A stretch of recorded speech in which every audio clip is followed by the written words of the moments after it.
Gostaria de meditar poucos minutos aqui com os irmãos em um trecho da Palavra de Deus, em Provérbios 30, do versículo 1 até o versículo 10.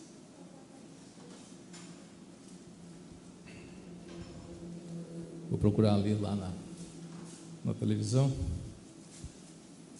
Diz assim esse texto: Palavras de Agur, filho de Jaque, de Massá. O homem disse: estou cansado, ó Deus, estou cansado, ó Deus, e exausto, porque sou demasiadamente estúpido para ser homem, não tenho a inteligência de um ser humano, não aprendi a sabedoria, nem tenho conhecimento do santo. Quem subiu aos céus e desceu? Quem pegou o vento com as suas mãos? Quem amarrou as águas na sua roupa? Quem estabeleceu todas as extremidades da terra? Qual é o seu nome? E qual é o nome do seu filho? Se é que você o sabe?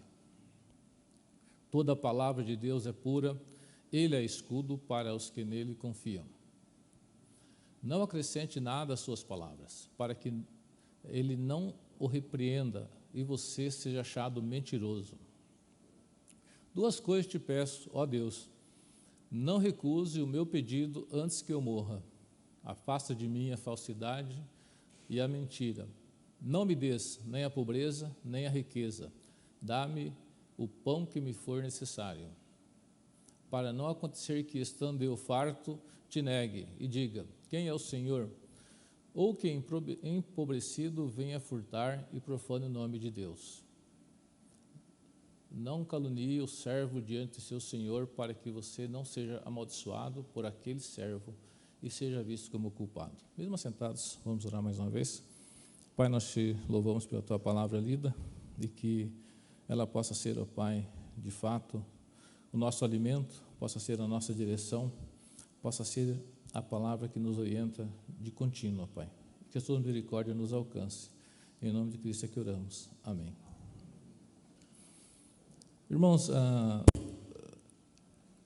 quando nós olhamos aqui, né, para o texto, os provérbios, eles servem para entendermos a sabedoria e o caminho de vida de forma mais objetiva. Eles ensinam-nos a caminhar com menos erros. Ele não é um livro de autoajuda, não é um livro de autoajuda. E nem uma receita de bolo.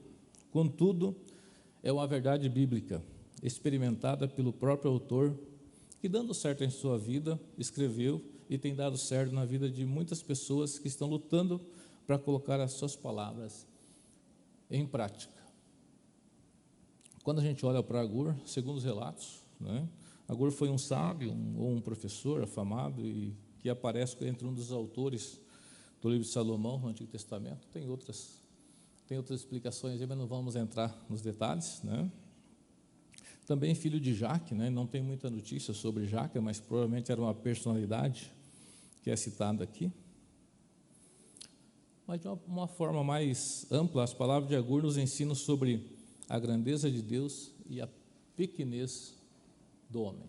Se nós pudéssemos resumir, nós lemos só um trecho das palavras aqui desse autor, mas ela nos ensinam assim verdades muito grandes e que nós precisamos meditar e refletir sobre essas verdades ensinadas aqui. Ele inicia suas palavras dizendo que sobre a realidade humana, a fadiga e a canseira. Irmãos, nós vivemos em um mundo nunca foi tão agitado quanto agora, onde as notícias se propagam em segundos, né? Antigamente as notícias levavam anos para chegar para a gente, hoje é em segundo. Isso coloca uma pressão em cima de nós, em qualquer área, seja em casa, seja na educação, no trabalho, na igreja. E a gente, se não cuidar, não é que se não cuidar, é que a gente tende a ficar afadigado e cansado. E essa era uma constatação aqui de Agur, né? Estou cansado e afadigado. Então, em meio à nossa luta, à nossa batalha do dia a dia, nós ficamos, de fato, muito afadigados, extremamente cansados, e tudo isso em busca de coisas terrenas. Nos esquecemos de Mateus 6,33. Buscar em primeiro lugar o reino de Deus e a sua justiça, e todas as outras coisas vos serão acrescentadas. Então, esse sábio escritor, ele realmente se depara com isso, e fica assim realmente pensativo, fica refletivo sobre essa situação, diz, olha, eu faço tudo, eu trabalho, eu me exausto e tal, mas... E aí ele começa a fazer uma outra constatação. Ele diz que ele é estúpido demais para ser homem, muito estúpido, falta de inteligência. Talvez ele se caracterizasse quase como um ogro, né? Alguém assim, olha, eu olho para Deus e digo, Deus, tu é muito grande, mas dá a impressão na sequência aqui que ele sabia que tinha um Deus, né? Ele fala, não aprendi a sabedoria. Mostra que ele era um estudioso. Ele foi estudar, mas ele falou assim, eu não aprendi, parece que eu fiquei devendo alguma coisa. E ele fala também, mas ele também tinha conhecimento do santo. Ele sabia e cria em um Deus santo, mas ele ficava fazendo perguntas, né? Ele tinha certeza que existia um Deus que subiu aos céus e desceu. Mas quem é esse? Quem é esse? Era muito maravilhoso ele olhar tudo aquilo. Esse Deus que controla o vento, esse Deus que tem poder sobre as águas, esse Deus que formou as extremidades da terra. Qual é o nome dele? Qual é o nome dele? Qual é o nome do seu filho? Se sabes, me digas. Essa era a reflexão dele. Ele exalta a palavra de Deus, né? E os cuidados que devemos ter com a mesma. Ele diz, olha, não retires nada para você não achar mentiroso perante Deus. E nós devemos refletir muitas vezes, se nós não queremos, por nossa própria vontade, pela nossa canseira, pela nossa fadiga, colocar coisas para nos desculparmos na palavra de Deus, coisas que não tem. Mas olha, se você colocar ou tirar alguma coisa, você vai se achar do mentiroso. Isso não é legal. Então mostra que essa pessoa, esse escritor e esse autor, realmente ele tinha esse entendimento. Ele diz, toda a palavra de Deus, ela é pura, né? Ela é escudo para os que nele confiam. Se nós confiamos em Deus, temos que confiar nesse escudo da palavra de Deus. Irmãos, o que mais chama a atenção aqui, né, para mim, é a oração de Agur. Aí, diante de toda essa situação que ela atravessa, dessa reflexão, de toda essa falta de conhecimento que ele julga e da grandeza de Deus, ele vai fazer uma oração dizendo, olha, duas coisas eu te peço. Não me negues antes que eu morra. Afasta de mim a falsidade e a mentira. A falsidade e a mentira, irmãos, nos afastam ainda mais de conhecer melhor esse grande Deus que formou a terra, criou o homem, sustenta o universo, e também nos afasta dos planos de Deus para a nossa vida. Então, o reconhecimento que o Senhor deve afastar de nós e pedir isso a Deus afastar, a mentira e a falsidade deve estar presente no nosso dia a dia. Porque senão nós acostumamos em um mundo onde me parece que a mentira não tem mais problema, né? E me parece que a falsidade também não tem mais problema. Parece que é isso que o grande mundo que nos aflige, que nos afadiga, mostra para a gente. Onde a verdade é relativa, né? E onde tirar vantagem em tudo parece uma coisa correta. E não é isso que a Bíblia nos fala. E não é isso que está na oração de Agur. Então, afasta de mim a falsidade e afasta também a mentira. Agora ele fala mais, ele fala, não me des nem pobreza e nem a riqueza. Não me des nem a pobreza e nem a riqueza. Quem de nós consegue orar por isso? Porque nossas fadigas, as nossas canseiras, não dá para negar. A gente quer buscar. Sim, a gente quer buscar mais e mais. Senão não teria por que se cansar e se afadigar, né? Mas ele fala, olha, afasta de mim a falsidade, a mentira, mas não me dê pobreza nem a riqueza. E ele justifica o porquê disso perante o Senhor. Ele fala, Deus, olha, né? Ele vai lá falar com ele. Gente, irmão, ser pobre ou rico né, ele não é necessariamente uma condição para pertencermos ao reino de Deus. Não é. Ser pobre ou rico não é uma condição. Não encontramos afirmação de que o reino de Deus é dos pobres ou que o rico não pode entrar neste. Mateus 5, versículo 3 diz que bem-aventurados os pobres de espírito, porque eles verão, né, porque deles é o reino dos céus. Pobres de espírito, não está na pobreza basicamente que o Agur falava aqui. Mas a gente verifica alguma coisa em sentido, que os pobres de espíritos dele é o reino de Deus. E Mateus 19, 24 diz que é mais fácil um camelo entrar pelo buraco de uma agulha do que um rico entrar no reino de Deus. Jesus não exclui o rico de entrar no reino de Deus, mas afirma que ele vai ter uma grande dificuldade. Assim como quem tinha que passar um camelo no fundo de uma agulha, né, naquele muro lá dos tempos antigos, devia ter que fazer uma força tremenda, porque geralmente o animal era maior que o buraco lá. Por que isso, né? Por que isso? Porque a riqueza pode ser que onde está a riqueza está o nosso coração, né? E Agur, quando vai fazer essa defesa perante o Senhor, ele fala: olha, não me dê a pobreza, porque se eu ficar pobre, pode ser que eu tenha necessidade de roubar. E se eu for roubar, eu vou envergonhar o Senhor nosso Deus. Eu não quero isso. Tão pobre para roubar? Não, Senhor, me dê, né? Não me dê a pobreza. Mas eu também não quero extremo, Senhor. Eu não quero a riqueza. Por quê? Pode ser que eu ficando rico, abastado, tendo tudo o que eu precisar, eu venha, né, esquecer de Ti. Eu venho esquecer de Ti e venho falar: quem é o Senhor?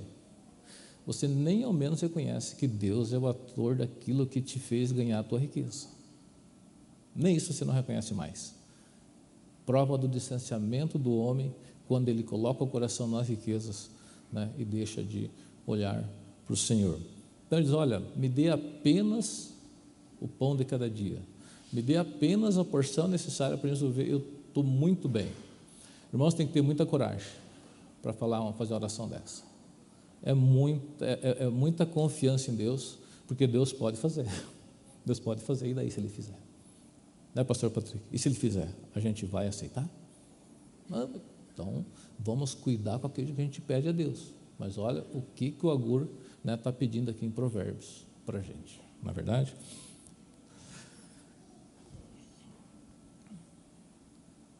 Irmãos,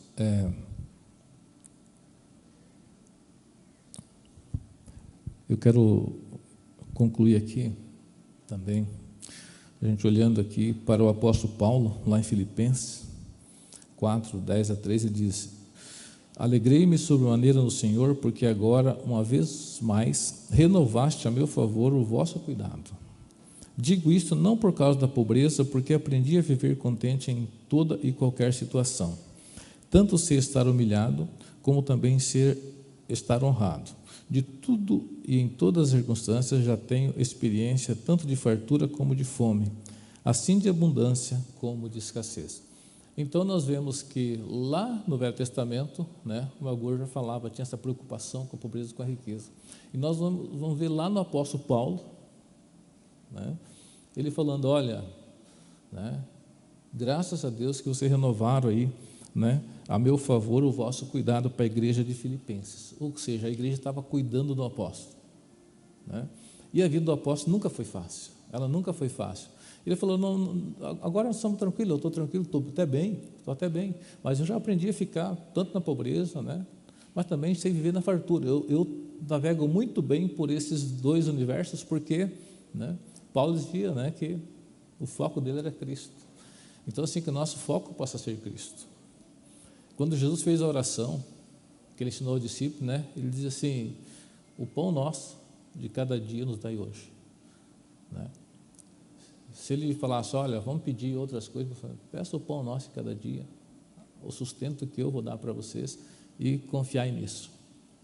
Então, irmãos, é uma situação assim bastante interessante, bastante reflexiva para nós, para podermos chegarmos a Deus e falar: Senhor, dá a porção daquilo que nós precisamos. Que nós possamos, em nossas vidas, usar as palavras da simplicidade, da coragem de Agur, que pede a Deus que cuide dele e não permita a pobreza na riqueza, para não envergonhar e não esquecer de Deus.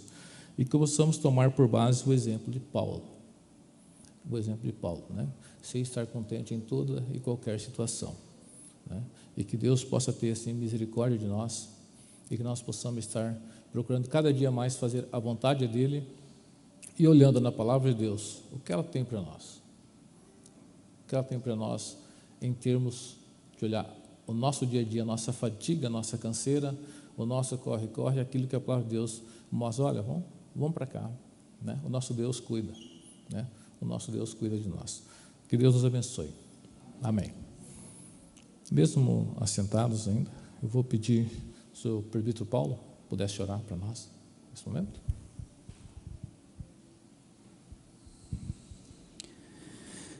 Senhor, nós somos gratos pelo privilégio que temos de estar mais uma vez diante do Senhor, juntamente com os irmãos, aqui na sua casa, ó Pai.